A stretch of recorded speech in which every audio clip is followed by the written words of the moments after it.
இயேசு ஆண்டவர் உயிர்த்தார் என்பதை பல்வேறு நிகழ்ச்சிகள் வழியாக, குறிப்பாக தாமே அவர்களுக்கு தோன்றி உறுதிப்படுத்தி உயிர்ப்பை நம்பிக்கைக்குரிய ஒன்றாக ஆண்டவர் இயேசு நிகழ்த்துகின்றார் என்பதை இந்த நாட்களிலே நற்செய்தியின் வழியாக நாம் அறிகிறோம்.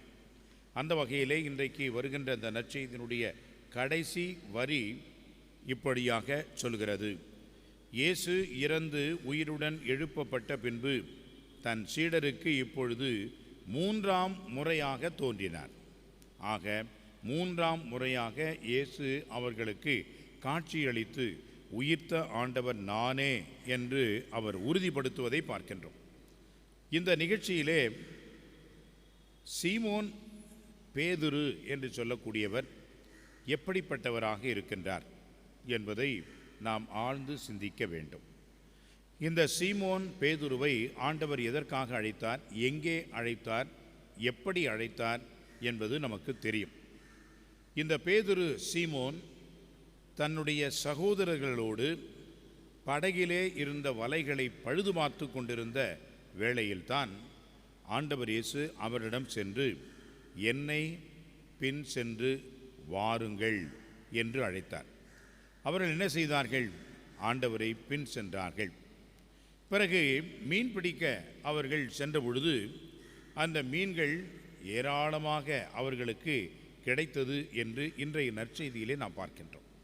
ஆண்டவர் இயேசு பேதுரு இவரை எதற்காக அழைத்தார்? மீன் பிடிக்கவா அழைத்தார்? இல்லை, நான் உங்களை மனிதர்களை பிடிப்பவராக்குவேன் என்று சொல்லித்தான் அழைத்தார். ஆக மீன் பிடிப்பதை விட்டுவிட்டு மனிதர்களுக்காக நீங்கள் வேலை செய்ய வேண்டும் என்பதற்காகத்தான் ஆண்டவர் இவர்களை அழைத்தார். ஆனால் இப்பொழுது சீமோன் பேதுரு என்ன செய்கின்றார்? நான் மீன் பிடிக்கப் போகிறேன் என்று சொல்கின்றார். அன்புக்குரியவர்களே, காரணம் என்ன? இயேசுவை நம்பி 3 ஆண்டுகள் முழுமையாக இவர்கள் இருந்தார்கள். அவரோடு உண்டு உறங்கினார்கள். அவருடைய போதனைகளை கேட்டார்கள், நற்செயல்களை கண்டார்கள். ஆனால் அவர் மேல் நம்பிக்கை கொள்ளவில்லை. குறிப்பாக அவருடைய பாடுகளிலே, அவருடைய துன்பங்களிலே, அவருடைய வாழ்க்கையின் பின்னடைவிலே, அவருடைய சிலுவையின் பாதையிலே இவர்கள் நம்பிக்கை இல்லாதவர்களாக, பங்கு எடுக்காதவர்களாக இருந்தார்கள். இவர்கள் நினைத்ததெல்லாம் பெரிய ஒரு அரசாட்சி, பெரிய ஒரு மாட்சிமை, அவர்களுக்கு நிறைய அதிகாரம் கிடைக்கும், பணம் கிடைக்கும், மக்கள் மேல் அவர்களுக்கு நல் மதிப்பு கிடைக்கும் என்றெல்லாம் நினைத்தார்கள். ஆனால் ஆண்டவர் இயேசு துன்புறுகின்ற மெசியா என்பதை அவர்களுக்கு 3 முறை உணர்த்தினார். ஆனால் அவர்களுடைய உள்ளம் மழுங்கி போயிருந்ததனால், அவருடைய இதயம் மூடி இருந்ததனால், அவருடைய எண்ணங்கள் எல்லாம் வேறு விதமாக இருந்ததனால் அவர்கள் இதை ஏற்றுக்கொள்ள முடியவில்லை. எனவே அன்புக்குரியவர்களே, என்ன ஆயிற்று என்று சொன்னால், இவர்கள் ஆண்டவர் இயேசுவை ஏற்றுக்கொள்ளாத நிலையிலே இப்பொழுது அவரும் இறந்து போய்விட்டார், இனிமேல் வரமாட்டார் என்ற ஒரு விரக்தியிலே தான் சீமோன் பேதுரு என்று சொல்கின்றார், எனக்கு தெரிந்த தொழில், நான் முன்ன செய்திருந்த தொழில், மரியாதையாக நான் அதுக்கே போயிடுறேன் என்று சொல்லிதான் நான் மீன் பிடிக்கப் போகிறேன் என்று சொல்கிறார்.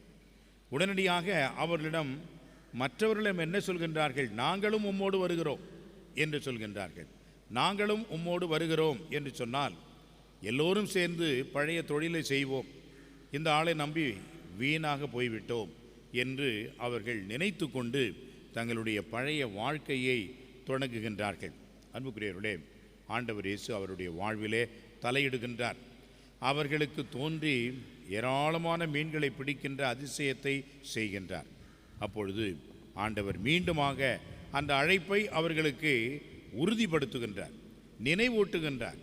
உயிர்த்த ஆண்டவர் நான், இறந்து போய் நான் உங்களிடமிருந்து மறைந்து போனவன் அல்ல, மாறாக உங்களோடு என்றும் உயிருடன் வாழ்ந்து கொண்டிருக்கின்ற, உடன் பயணிக்கின்ற, உயிர்த்த மாட்சியில் இருக்கக்கூடிய இறைவனாக நான் இருக்கின்றேன் என்று அவர்களுக்கு உற்சாகம் கொடுக்கின்றார். எனவே தான் அன்புக்குரியவர்களே, அவர்கள் மீண்டுமாக என்ன செய்தார்கள்? இயேசுவின் வழியிலே பயணம் செய்தார்கள். இயேசுவின் வழியிலே எல்லோரையும் கூட்டி சேர்த்தார்கள். இயேசுவின் வழியிலே இறை ஆட்சியை இந்த உலகத்திலே அமைப்பதற்கு அவர்கள் நற்செய்தி பணி ஆற்றினார்கள். திருத்தூது பணியை அவர்கள் ஏற்றுக்கொண்டார்கள். அன்புக்குரியவர்களே, பல நேரங்களிலே ஒன்றும் நடக்க மாட்டுறது, எதுவுமே நமக்கு கிட்ட மாட்டுகிறது, நாம் நினைப்பது போன்று எதுவுமே நிகழ இல்லை. எனவே நான் என்ன செய்கின்றேன், என்னுடைய பழைய நிலைக்கே நான் சென்று விடுகிறேன் என்று தோல்வியினுடைய ஒரு விரக்தியிலே நாம் மீண்டுமாக சென்று விடுகிறோம். அன்புக்குரியவர்களே, இந்த தோல்வி என்பதும் வெற்றி என்பதும் எனக்கு அல்ல. எதுவாக இருந்தாலும் இறைவன் இருக்கின்றார், வெற்றியோ தோல்வியோ அவர் பார்த்து கொள்வார் என்று ஒரு முனைப்புடன் செயலாற்றுவதுதான் அன்புக்குரியவர்களே உயிர்த்த ஆண்டவருடைய பிள்ளைகளுக்கு அழகு. அதுதான் ஆண்டவர் இயேசு நமக்கு கொடுக்கின்ற மிகப்பெரிய ஒரு கட்டளை. எனவே உயிர்த்த ஆண்டவர் எதுவாக இருந்தாலும் நம்மோடு இருக்கின்றார் என்ற உண்மையை உணர்ந்த மக்களாகத்தான் முதல் கிறிஸ்தவர்கள் இருந்தார்கள். உயிர்த்த ஆண்டவரில் நம்பிக்கை வைத்தார்கள். நாமும் அவ்வாறு இந்த உயிர்த்த ஆண்டவரில் நம்பிக்கை வைத்தவர்களாய் வாழ இறையருள வேண்டுவோம். இயேசு நம்மோடு உடனிருந்து எல்லாவற்றையும் செயலாற்றுவார் என்ற நம்பிக்கையை வளர்த்து கொள்வோம். ஆமென்.